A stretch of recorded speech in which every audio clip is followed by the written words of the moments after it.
Gaming Bolt presents people who died playing video games. Gaming is a massive industry. It delivers massive games with incredible worlds that draw millions of people in for hundreds of hours. However, despite the incredible fun to be had, gaming can be deadly if not done safely. Here are people who died playing video games. 650-hour play session kills 33-year-old Korean man. The binge to end all binges. An unknown man in China died after playing video games for straight 650 hours, or 27 days. Over the course of this incredible feat in gaming endurance, the player ate and drank very little, and what little he did eat was mostly comprised of ramen noodles. While the gaming marathon ended tragically, there's no denying this man's love for gaming. South Korean man plays Starcraft for 50 hours. Starcraft is a worldwide phenomenon, with millions of people sinking billions of hours into an addictive RTS. In 2005, a South Korean man named Lee Sung-seop became enamored with the sci-fi series to the point of obsession. After losing his job to his addiction, he sat down with his troops for a whopping 50 hours. He had been sitting in an internet cafe for almost 2 days. He was reportedly about to go home when he slumped over in his chair.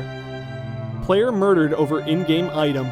After completing a gargantuan quest in Legend of Mir 3 with 750,000 players participating, 2 players won an incredibly rare in-game item. These 2 players were known as Kui and Zhu, and they did not exactly see eye to eye on what to do with the item. Zhu, perhaps against his better judgment, sold the item online for a hefty sum. Kui did not take kindly to this, and in a fit of rage, stabbed his former friend repeatedly. Wii Fit causes heart attack.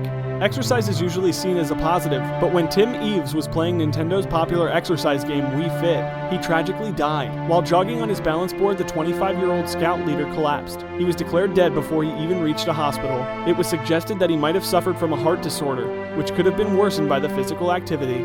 WoW player commits suicide in order to transcend the game. World of Warcraft was the biggest MMO in the world for many years, and some players got lost in the virtual world of Azeroth. Zhao Yi was a 13-year-old player who began to think that if he died, he would be united with his online guild members. Before committing suicide, he left behind 4 notes, each written from a perspective of one of the 4 in-game characters. He then jumped from a 24-story building, plummeting to his death, and hopefully, his companions. Diablo 3 binge kills player within days of its release. Diablo 3 was set to be a massive game around the time of its release. When it finally graced store shelves, most players started playing immediately, and did not stop for hours. A Taiwanese player known as Chuang played the dungeon crawler for 40 straight hours upon its release. He was sitting in an internet cafe, indulging in the game, when he collapsed into his keyboard.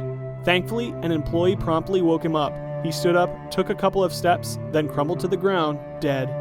Player dies trying to make it to the League of Legends Pro League. Another tale of online woe, League of Legends player Chen Rongyu dreamed of becoming a pro. He had been playing for 23 straight hours when he suddenly died in his seat in the internet cafe where he was playing. It was later discovered that he had suffered from a heart problem in the past, and this was the culmination of the problems. Death at the arcade. The year is 1981, and a 19-year-old Jeff Daly is tirelessly trying to beat his score at the Atari arcade game Berserk. He slid a quarter into the machine, booted up the game, and slumped to the ground, apparently from a heart attack. A year later, his good friend Peter Borowski died in a very similar fashion. Even at the beginning of gaming, binging was a force to be reckoned with. Sean Woolley committed suicide after another player in EverQuest rejected him. When it was released, EverQuest was a force to be reckoned with. It was like a drug for some players, even causing some to lose grip with reality. Sean Woolley was one such gamer who became a little too infatuated with the virtual realm. After having rejected by another player, he committed suicide. Taiwanese man Haish died in an internet cafe after a 3-day gaming session. Gaming binges can be deadly, and reaffirm that gaming does have some of the dangers that accompany it. Several weeks into 2015, a 32-year-old named Heish was found dead in an internet cafe. When he was finally found, he had been dead for hours, and the other players in the establishment barely looked up, too focused on their own games. Chris Staniforth died playing Halo Reach for 12 hours. Halo Reach marked the end to Bungie-developed Halo games. The UK gamer Chris Staniforth was so excited he sat down and played the sci-fi shooter for 12 hours. This extended gaming session was just long enough for blood to clot in his leg to travel to his lungs, killing him. Player basically lives in the internet cafe until death. In Asia, internet cafes are extremely commonplace. It is where the majority of computer gaming takes place, and, as evidenced by this, where a lot of fatalities take place. Dungeon Fighter player Wang Gang had dropped out of college and quit his job to live in a cafe and play games. According to reports, he practically lived there until his untimely death. A Chinese man known as Zhang died over Christmas after a week-long gaming session. Christmas is always a time to relax, spend with family, and for gamers, to unwind in front of the TV. A Chinese man known only as Zhang took this a little too far and played games online for an entire week. The 7-day binge ended in his death. His teachers and family mourned the 26-year-old, remarking that for a lot of young adults, the only choices over the holidays are whether to spend it in front of the TV or the computer. While this may seem like a somewhat crazy amount of time to be spending playing games, it's actually one of the tamer entries on the list. Please consider subscribing to our channel. It really helps us out.